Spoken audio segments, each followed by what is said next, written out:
Hi friends, आपका स्वागत है एवीएस टेक्निकल स्टडी में। दोस्तों, आज हमारा लेक्चर होने वाला है अप्लाइड केमिस्ट्री का, जो बीटीयूपी एग्जाम के लिए काफी ज्यादा हेल्पफुल होने वाला है। और दूसरी है पॉलिटेक्निक के फर्स्ट ईयर के फर्स्ट सेमेस्टर के लिए सभी बच्चों के लिए बहुत ज्यादा इम्पोर्टेंट होने वाला है। और मैं गारंटी के साथ कहता हूँ, यदि हमारे आप सभी वीडियो आप क्रमशः देखते हो तो आप यूपीटी के केमिस्ट्री के एग्जाम में 40+ स्कोर करोगे, ये गारंटी की बात है।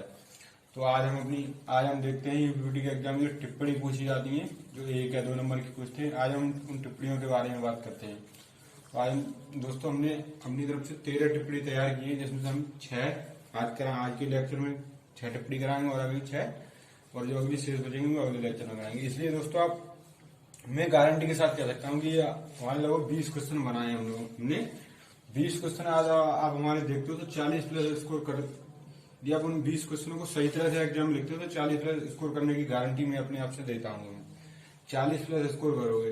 दोस्तों, आज के हमारे जो 6 टिप्पणी है उन्हें हम देखते हैं। हमारी पहली टिप्पणी है परमाणु क्रमांक।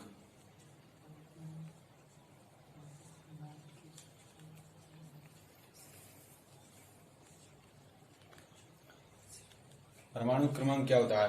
किसी तत्व के परमाणु के नाभिक में पाए जाने वाले प्रोटॉनों की संख्या को उस तत्व का परमाणु क्रमांक कहते हैं। परमाणु क्रमांकों को Z से प्रदर्शित करते हैं। और किसी तत्व के परमाणु के नाभिक में जितने प्रोटॉन होंगे उतने ही उसका परमाणु क्रमांक होगा, यानी Z=P। प्रोटॉनों की संख्या उस तत्व के परमाणु क्रमांक के बराबर होती है। क्लियर दोस्तों? आप समझते चलिए बस, और आप थोड़ा अपनी बुक का सहारा ले लीजिए, नहीं तो आप समझिए बस। तो परमाणु क्रमांक होता है किसी तत्व के परमाणु के नाभिक में जितने प्रोटॉन पाए जाते हैं उतना ही उस तत्व का परमाणु क्रमांक होता है। अब हम दूसरा हमारा टिप्पणी है द्रव्यमान संख्या।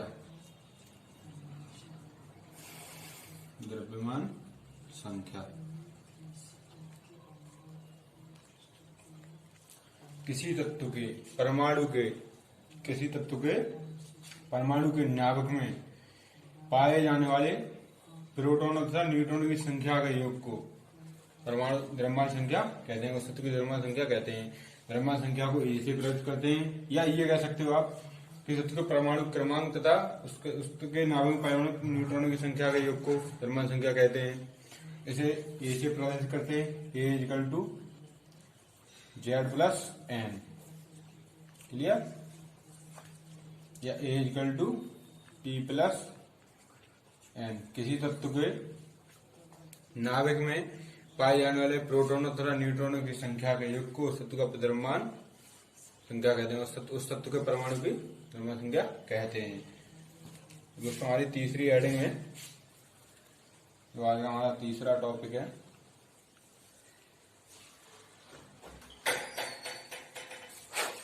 समस्थानिक।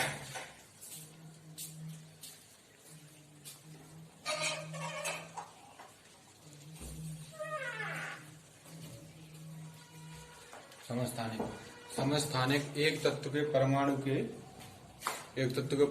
वे इलेक्ट्रॉन होते हैं। वे इलेक्ट्रॉन होते हैं जिनका परमाणु क्रमांक तो समान होता है, लेकिन उनकी द्रव्यमान संख्या भिन्न होती है। तो समस्थानिक दोस्तों एक ही तत्व के परमाणु होते हैं।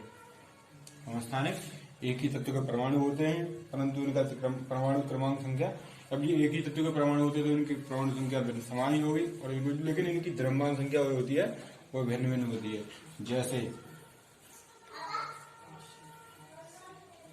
जैसे हाइड्रोजन का, जैसे ये परमाणु क्रमांक है, इसका द्रव्यमान संख्या 1, इसे कहते हैं प्रोटियम। जैसे हाइड्रोजन की ये समस्थानिक है, प्रोटियम। H1 ये होगा ड्यूटेरियम। और एक और होता है हाइड्रोजन का तीसरा समस्थानिक, H13 ट्राइट्रियम।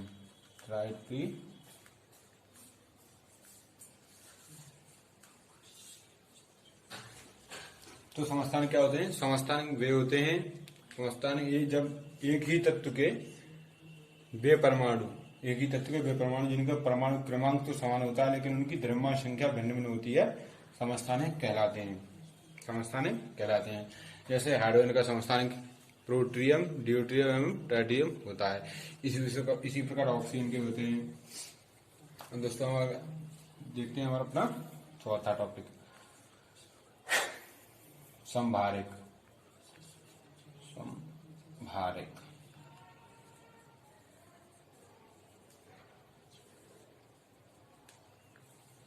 संभारक क्या होते हैं? तो संभारक किसी तत्व संभारक दो अलग अलग तत्वों के वे परमाणु होते हैं जिनका परमाणु क्रमांक तो भिन्न होता है लेकिन उनका परमाणु जो है उनकी द्रव्यमान संख्या परमाणु भार समान होता है। चलो संभारक के कुछ एग्जाम्पल हैं, जैसे पोटेशियम, इसका परमाणु क्रमांक 18 और द्रव्यमान संख्या 40। दूसरा कैल्शियम 20 और 40। आर्गन 18, 40। तो समस्थानिक क्या होते हैं और संभारक क्या होते हैं? ये समस्थानिक वे होते हैं। देखो समस्थानिक इससे क्लियर होता है, समस्थानिक दो शब्दों से मिलकर बना होता है, सम धन स्थान, यानी उनका स्थान समान हो और उनका भार भिन्न भिन्न हो तो वो होता है समस्थानिक। अब दोस्तों ये हाइड्रोजन है, इनका परमाणु क्रमांक तो एक ही है ना, तीनों हाइड्रोजन का, प्रोटियम, ड्यूटियम, ट्राइटियम, लेकिन उनका जो द्रव्यमान संख्या है वो भिन्न भिन्न है। प्रोटियम की द्रव्यमान संख्या 1 है, ड्यूटियम की द्रव्यमान संख्या 2 है, इसी प्रकार ट्राइटियम की द्रव्यमान संख्या 3 है। और संभारक भी दो शब्दों से मिलकर बना हो, समधन भार। तो संभारक दो शब्दों से मिलकर बना होता है। संभारक दो अलग अलग तत्वों के परमाणु होते हैं जिनका द्रव्यमान संख्या भिन्न भिन्न होता है, द्रव्यमान संख्या समान होता है लेकिन उनका परमाणु क्रमांक भिन्न भिन्न होता है। जैसे पोटेशियम जिसका परमाणु क्रमांक 18 है, द्रव्यमान संख्या 40, और जो हमारा कैल्शियम जिसका द्रव्यमान संख्या 40 है, परमाणु क्रमांक 20 है। और आर्गन नहीं है, आर्गन 18 है, पोटेशियम 19 है, गलती हो गई। आर्गन 18 है, पोटेशियम 19, गलती हो गई। जो हमारा पोटेशियम का परमाणु क्रमांक 19 है और आर्गन का परमाणु क्रमांक 18 है। आर्गन का परमाणु भार 40, कैल्शियम का भी परमाणु भार 40 और इसी प्रकार पोटेशियम का परमाणु भार भी 40। तो संभारक क्या होते हैं? दो अलग अलग तत्वों के ऐसे परमाणु जिनका परमाणु भार समान हो या द्रव्यमान संख्या समान हो परंतु परमाणु क्रमांक भिन्न भिन्न हो, संभारक कहलाते हैं। एग्जाम्पल पोटेशियम 19 जिसका परमाणु क्रमांक परमाणु भार 40, कैल्शियम जिसका परमाणु भार 20, परमाणु क्रमांक 20 और परमाणु भार 40। दोस्तों इसी प्रकार आर्गन ये अक्रिय है लेकिन फिर भी है, इसका परमाणु जो क्रमांक 18 है द्रव्यमान संख्या 40। दोस्तों हम बढ़ते हैं अपने पांचवें टॉपिक की तरफ। पांचवी जो आज की हमारी है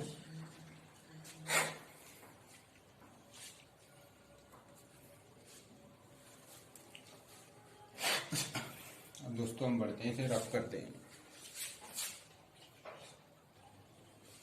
अब दोस्तों हमारा पांचवा हेडिंग है, पांचवा जो टिप्पणी हम बताने वाले हैं आपको वो है हमारी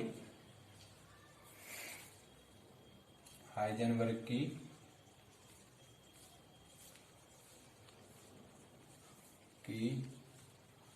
अनिश्चितता का सिद्धांत।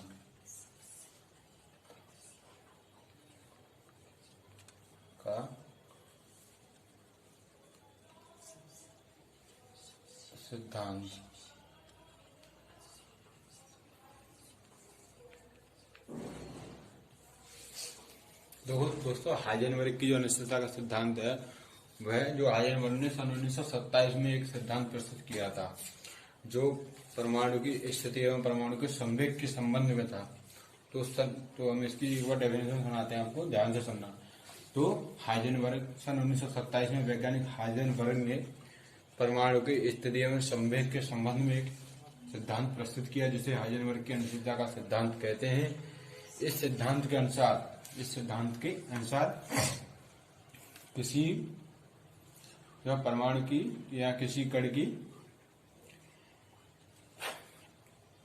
की स्थिति एवं संवेग को एक साथ यथार्थ रूप से मापना असंभव है। अर्थात किसी भी कण की स्थिति एवं संवेग को एक साथ शुद्ध रूप से नहीं मापा जा सकता है। यदि आप उस कण की संवेग को यथार्थता के साथ मापते हैं तो उस कण की स्थिति में अनिश्चितता होगी। यदि आप उस कण की स्थिति को यथार्थता के साथ मापते हैं तो उस कण के संवेग में अनिश्चितता होगी। तो इस सिद्धांत को हम हाइजेनबर्ग की अनिश्चितता का सिद्धांत कहते हैं। हाइजेनबर्ग की अनिश्चितता का सिद्धांत को एक बार फिर से रिपीट करते हैं। तो सन 1927 में एक वैज्ञानिक हाइजेनबर्ग हुए थे जिन्होंने परमाणु के संवेग एवं स्थिति के संबंध में एक सिद्धांत प्रस्तुत किया था, जिसे हाइजेनबर्ग की अनिश्चितता का सिद्धांत कहते हैं। इस सिद्धांत के अनुसार किसी भी परमाणु की स्थिति एवं संवेग को एक साथ परम यथार्थ रूप से मापना असंभव है। अर्थात किसी भी परमाणु की स्थिति एवं संवेग दोनों को एक साथ यथार्थता के साथ मापा नहीं जा सकता है। यदि आप उस कण की स्थिति को अनिश्चितता के साथ मापते हैं, यानी यदि आप उस कण की स्थिति को यथार्थता के साथ मापते हैं यानी शुद्धतम रूप से मापते हैं तो उस कण की जो संवेग में अनिश्चितता होगी, और यदि आप संवेग को यथार्थता के साथ मापते हैं तो उस कण की स्थिति में अनिश्चितता होगी। तो हाइजेनबर्ग के जो अनिश्चितता के सिद्धांत को हम समीकरण के रूप में लिखते हैं। तो इस हाइजेनबर्ग की अनिश्चितता का समीकरण देखते हैं। यदि कण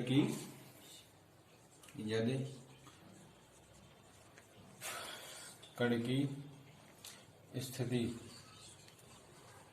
को डेल्टा एक्स से तथा संवेग को डेल्टा पी से प्रदर्शित करें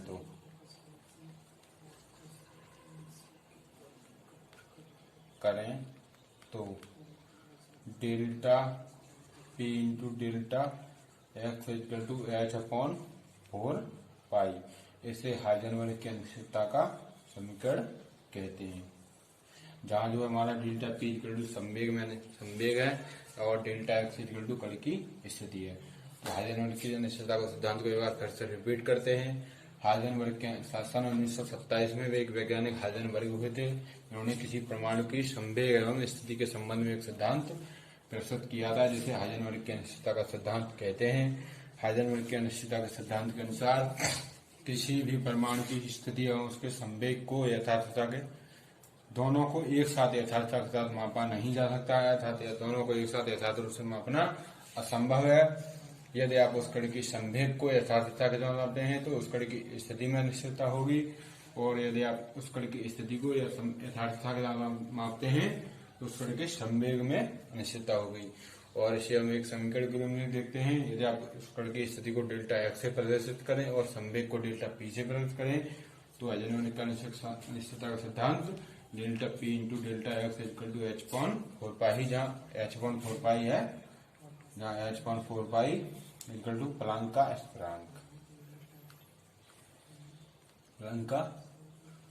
स्थिरांक। दोस्तों मेरा राइटिंग न देखे आप हैंड राइटिंग में मस्त बढ़िया तरीके से एग्जाम लिखें, जिस एग्जाम न देख के आपकी कॉपी खुश हो जाए।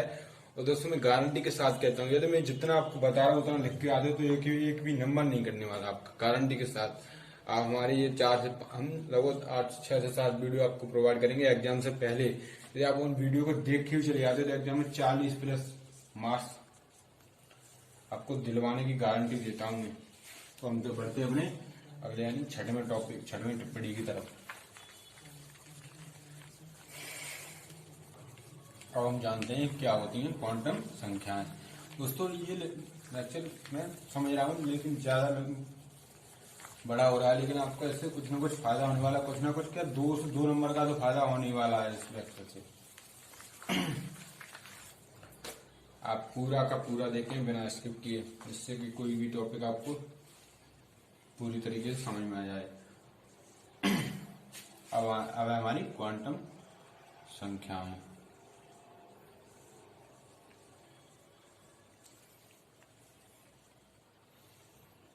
क्या होती हैं क्वांटम संख्याएं?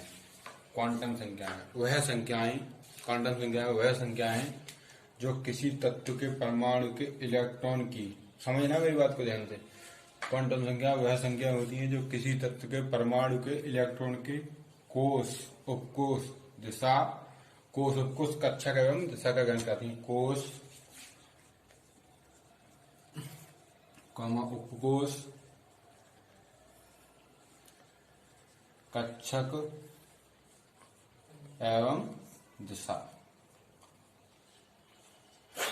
तो क्वांटम संख्या वो होती है जो किसी तत्व के परमाणु के इलेक्ट्रॉन के कोश उपकोश कक्षक एवं दिशा का ज्ञान कराती हैं, क्वांटम संख्याएं कहलाती हैं। दोस्तों क्वांटम संख्याएं 4 प्रकार की होती हैं। पहली मुख्य क्वांटम संख्या,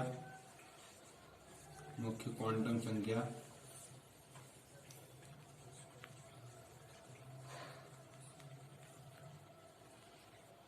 मुख्य क्वांटम संख्या, मुख्य क्वांटम संख्या, मुख्य क्वांटम संख्या की डेफिनेशन देखते हैं। मुख्य क्वांटम संख्या किसी तत्व के परमाणु की वह क्वांटम संख्या जो उस तत्व जो किसी भी इलेक्ट्रॉन की कोश का ज्ञान कराती है, मुख्य क्वांटम संख्या कहलाती है। मुख्य क्वांटम संख्या को स्मॉल n से प्रदर्शित करते हैं,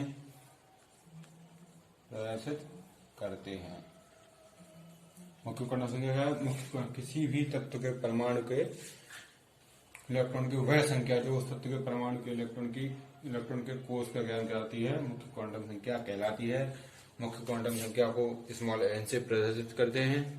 अब दोस्तों हमारी है नंबर 2 द्विगंशी क्वांटम संख्या, द्विगंशी क्वांटम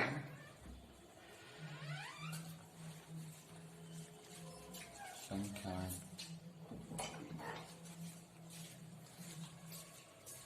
क्या होती है द्विगंशी क्वांटम संख्याएं? तो इससे देखते हैं द्विगंशी क्वांटम संख्या, द्विगंशी क्वांटम संख्या। इसी से हम इस सब की डेफिनेशन बनाने वाले हैं। आपको बस ध्यान से समझना है। बस आपको मुख्य क्वांटम संख्या इससे कोश से बना दी और इसकी उपकोश से बना दी। तो किसी भी तत्व के परमाणु मतलब द्विगंशी क्वांटम संख्या वह क्वांटम संख्या होती है जो किसी भी इलेक्ट्रॉन के उपकोश का ज्ञान कराए, द्विगंशी क्वांटम संख्या कहलाती है। अब डेफिनेशन तो समझ लिया, आप अपने हिसाब से लिखिए। मैं ये नहीं कहता कि मैं जो यहाँ पे लिखाऊं या जो बताऊंगा आप वही लिखिए, नहीं, आप समझ लीजिए, आप अपने हिसाब से लिखिए। जैसा भी सेंटेंस को मैनेज करें आप, वो आपके ऊपर है।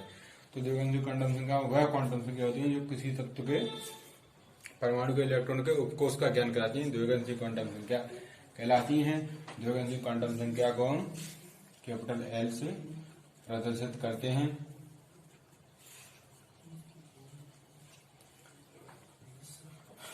L equal to 0, 1, 2, 3।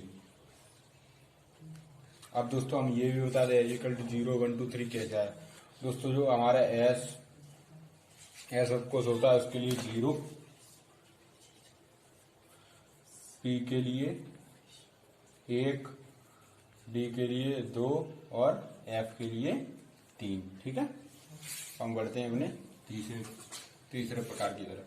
दोस्तों क्लियर है ना? मुख्य क्वांटम संख्या वह क्वांटम संख्या होती है जो किसी भी इलेक्ट्रॉन के कोश का ज्ञान कराए, मुख्य क्वांटम संख्या कहलाती है। द्विगंशी क्वांटम संख्या वह क्वांटम संख्या जो किसी भी तत्व के परमाणु के इलेक्ट्रॉन को उपकोश का ज्ञान कराए, द्विगंशी क्वांटम संख्या कहलाती है। द्विगंशी क्वांटम संख्या को स्मॉल l से प्रकट करते हैं और स्मॉल l इक्वल टू 0, 1, 2, 3। जहाँ 1, 2, 3 का मान हमने समझा दिया है। S के लिए 0, P के लिए 1, D के लिए 2 और F के लिए 3। अब हम चलते हैं अपने तीसरे प्रकार की तरफ।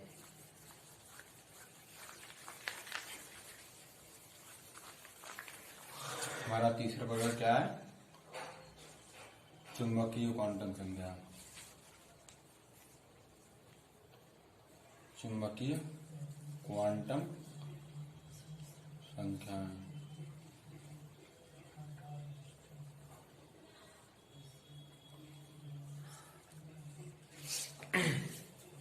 चुंबकीय क्वांटम संख्या वह क्वांटम संख्या जो किसी भी तत्व के परमाणु के इलेक्ट्रॉन के कक्षक का ज्ञान कराती है, चुंबकीय क्वांटम संख्या कहलाती है। चुंबकीय क्वांटम संख्या क्या होती है? चुंबकीय क्वांटम संख्या वह क्वांटम संख्या जो किसी भी तत्व के परमाणु के इलेक्ट्रॉन के कक्षक का ज्ञान कराती है, चुंबकीय क्वांटम संख्या कहलाती है। चुंबकीय क्वांटम संख्या को स्मॉल m से प्रदर्शित करते हैं, स्मॉल m से प्रदर्शित करते हैं। Small m equal to -L से +L तक या +L से माइनस एल तक। इसका मतलब समझ रहे हो, स्मॉल एम का मान -3, -2, -1, 0, 1, 2, 3 होता है। ये इसका मान हो सकता है, या इसका जस्ट उल्टा प्लस एल से माइनस एल। लेकिन जनरली हमने ज्यादातर किताबों में ये वाला देखा है, लेकिन ये होता है, लेकिन जनरली ये वाला देखा माइनस एल से प्लस एल तक। तो चुंबकीय क्वांटम संख्या, इसे इंग्लिश में मैग्नेटिक क्वांटम नंबर्स कहते हैं। तो चुंबकीय क्वांटम संख्या क्या होती है? चुंबकीय क्वांटम संख्या वह क्वांटम संख्या होती है जो किसी भी तत्व के परमाणु के इलेक्ट्रॉन के कक्षक का ज्ञान कराती हैं। दोस्तों मैंने बताया ना, मैं चारों टॉपिक से उसका पूरी की पूरी डेफिनेशन क्लियर करने वाला हूँ। तो चुंबकीय क्वांटम संख्या क्या होती है? चुंबकीय क्वांटम संख्या वह क्वांटम संख्या होती है जो किसी भी तत्व के परमाणु के इलेक्ट्रॉन के कक्षक का ज्ञान कराए, चुंबकीय क्वांटम संख्या कहलाती है। चुंबकीय क्वांटम संख्या को स्मॉल एम से प्रदर्शित करते हैं, small M equal to minus L से प्लस एल तक, यानी कि -2, -1, -3, -2, -1, 0, 1, 2, 3। अब हम चलते हैं अपने चौथे प्रकार की तरफ।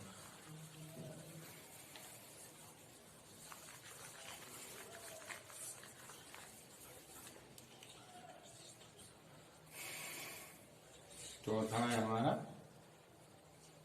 चक्कड़ क्वांटम संख्या। चक्कड़ क्वांटम संख्या। चक्कड़ क्वांटम संख्या, देखो चक्कड़ क्वांटम संख्या क्या होती है? चक्कड़ क्वांटम संख्या वे क्वांटम संख्या जो किसी भी तत्व के परमाणु के इलेक्ट्रॉन की दिशा का ज्ञान कराए, चक्कड़ क्वांटम संख्या कहलाती है। चक्कड़ क्वांटम संख्या को स्मॉल एस से प्रदर्शित करते हैं। Small S is equal to +1/2 या -1/2। अब दोस्तों बता दें ये +1/2 या -1/2 कैसे आता है। ये तो दोस्तों आपको बात मालूम है,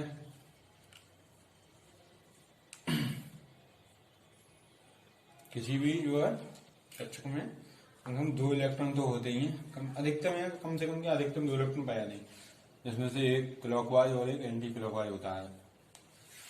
जो क्लॉकवाइज होता है उसके लिए 1/2 प्लस का, और जो एंटी क्लॉकवाइज होता है यानी इसके लिए -1/2 होता है। तो चक्कड़ क्वांटम में क्या होती है? ये इलेक्ट्रॉन की दिशा को ही तो बता रही है, यानी इलेक्ट्रॉन एंटी क्लॉकवाइज है, यदि ऊपर की तरफ है तो क्लॉकवाइज और नीचे की तरफ है तो एंटी क्लॉकवाइज।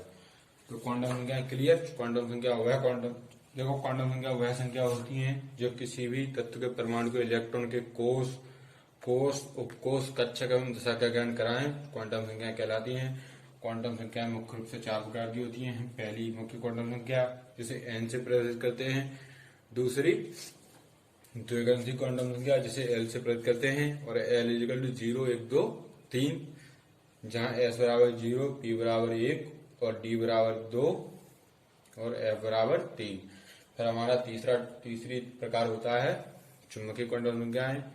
क्वांटम संख्या को एम से प्रदर्शित करते हैं। चुंबकीय एम इक्वल टू -L से +L तक, अर्थात -3, -2, -1, 0, 1, 2, 3, या फिर 3, 2, 1, 0, -1, -2, -3। फिर हमारा अगला प्रकार है जो इसका वो है चक्कड़ क्वांटम संख्या। चक्कड़ क्वांटम संख्या वह क्वांटम संख्या होती है जो किसी भी तत्व के परमाणु के इलेक्ट्रॉन की दिशा का ज्ञान कराएं। चक्कड़ क्वांटम संख्या को स्मॉल एस से प्रदर्शित करते हैं। Small S equal to +L से +1/2 या -1/2। यदि आपका इलेक्ट्रॉन क्लॉकवाइज है तो +1/2 और यदि एंटी क्लॉकवाइज है तो -1/2। हम दोस्तों आपको एक बस थोड़ा सा 2 मिनट का समय लेंगे जिसमें हम किसी भी इलेक्ट्रॉन की क्वांटम संख्या को कैसे निकालें ये आपको हम समझाते हैं। आप बस 2 मिनट का समय दीजिए। अब भाई जब एग्जाम में पूछ लिया कि इसकी क्वांटम संख्या निकालो तो कैसे निकालोगे? मैं एक बता देता हूँ। जैसे C6 की, जैसे कार्बन का परमाणु 6, जैसे किसी भी की निकाल सकते, लेकिन C6 की निकाल लेता हूँ। जैसे C6 के 5वें इलेक्ट्रॉन की चारों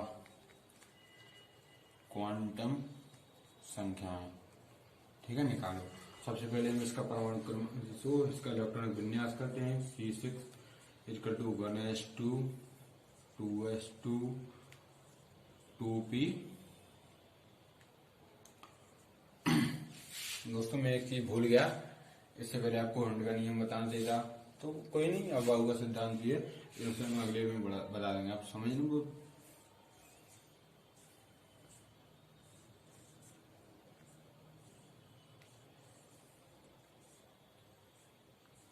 इसमें 2 इलेक्ट्रॉन है, एक क्लॉकवाइज दूसरा एंटी क्लॉक, इसमें भी 2 इलेक्ट्रॉन, क्लॉकवाइज दूसरा एंटी क्लॉकवाइज, इसमें 2 इलेक्ट्रॉन। और दोस्तों पहले हंड के नियम के साथ में इलेक्ट्रॉन रहते हैं, हंड के नियम से इलेक्ट्रॉन होंगे तो सबसे पहले हम एक क्लॉकवाइज आएगा, यानी सभी उपकोषों के समस्त कक्षों में पहले तो एक एक इलेक्ट्रॉन जाएगा, उसके बाद इलेक्ट्रॉन तब तक। हंड का नियम क्या है? हंड के नियम के अनुसार किसी भी उपकोष में इलेक्ट्रॉन तब तक युग्मित नहीं होते जब तक कि समस्त उपकोषों के प्रत्येक, यानी सभी उपकोषों के प्रत्येक कक्षन में एक एक इलेक्ट्रॉन न पहुंच जाए। तो हंड के नियम का पालन करते हुए इलेक्ट्रॉन का भरण करते हैं। अब दोस्तों हम गिनते हैं, हमारा 5वां इलेक्ट्रॉन कौन सा है? 1 2, क्योंकि इसमें 2 इलेक्ट्रॉन, एक क्लॉकवाइज दूसरा एंटी क्लॉकवाइज। 1 2 3 4 5, ये हमारा 5वां इलेक्ट्रॉन है, और ये हमारा 6वां। 1 2 3 4 5 6। अब दोस्तों हमारा 6वां इलेक्ट्रॉन है। 6वां इलेक्ट्रॉन कोष कौन सा हमारा? पी, यानी कि दूसरा कोष है इसका, यानी L N L M और S। अब इसके हम क्वांटम संख्या, चारों क्वांटम संख्या हो गई। हमारी N मुख्य क्वांटम संख्या 2, जो L है हमारी द्विगुणित क्वांटम संख्या, M चुंबकीय क्वांटम संख्या और S चक्कर क्वांटम संख्या N। अब दोस्तों जो हमारा इलेक्ट्रॉन है वो दूसरे कोष में है, ये हमारा कोष है, तो हमारा इलेक्ट्रॉन कौन से कोष में है? दूसरे में। तो इसकी मुख्य क्वांटम संख्या का मान कितना हो गया? 2 L। अब दोस्तों चुंबकीय क्वांटम संख्या जो हमारी जो है द्विगुणित क्वांटम संख्या क्या बताती है? उपकोष का बताती है। दोस्तों हमारा कौन सा उपकोष है? P। और दोस्तों हमने P के लिए क्या बताया था? P इक्वल टू 1, तो L इक्वल टू 1। अब हमारी है M चक्कर क्वांटम संख्या, सॉरी चुंबकीय क्वांटम संख्या। चुंबकीय क्वांटम संख्या हमारी क्या बताती है? कक्षक का गण कराती है। और हमने आपको M के लिए क्या बताया था? -L से +L तक, ठीक है। अब हम दोस्तों ये भी देखते हैं -L से +L तक क्या होगा।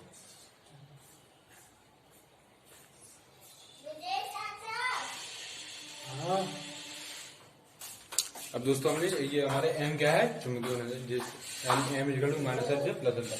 अब इस बात को ध्यान रखना, जब हम चुंबकीय क्वांटम संख्या जो भरण करते हैं तो भी मध्य से स्टार्ट करते हैं, यानी जो है ये हमारा 0 हो गया, इधर की तरफ चलोगे तो माइनस, यानी लेफ्ट साइड चलोगे तो माइनस और राइट साइड चलोगे तो प्लस।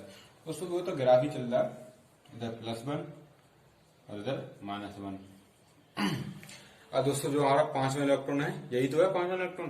तो ये 5वां इलेक्ट्रॉन के नीचे क्या है हमारा? -1। तो जो हमारी M का मान हो गया, M का मान क्या होगा? -1। अब दोस्तों हमारा है S क्या है? चक्कर क्वांटम संख्या। चक्कर क्वांटम संख्या बताती है इलेक्ट्रॉन की दिशा का गण कराती है। तो इलेक्ट्रॉन किस प्रकार का हमारा? क्लॉकवाइज है। क्लॉकवाइज के लिए क्या बताया था? प्लस का 1/2। दोस्तों आप इस तरीके से किसी तत्व के परमाणु की सभी क्वांटम संख्याओं का मान बता सकते हैं बहुत ही इजी तरीके से। इसके लिए सबसे पहले हम परमाणु इलेक्ट्रॉनिक विन्यास करते हैं, फिर हुंड का नियम लगाते हैं। इसमें हुंड का नियम लगाने के बाद अब बाकायदा स्टेप बाय स्टेप बिना किसी कंफ्यूजन के किसी भी इलेक्ट्रॉन की क्वांटम संख्या का मान निकाल सकते हैं। तो हम 6 टॉपिक आज हम क्लियर कर चुके हैं। पहला टॉपिक था हमारा परमाणु क्रमांक। देख लेते हैं आज हमने कौन से टॉपिक किए हैं। परमाणु क्रमांक, द्रव्यमान संख्या,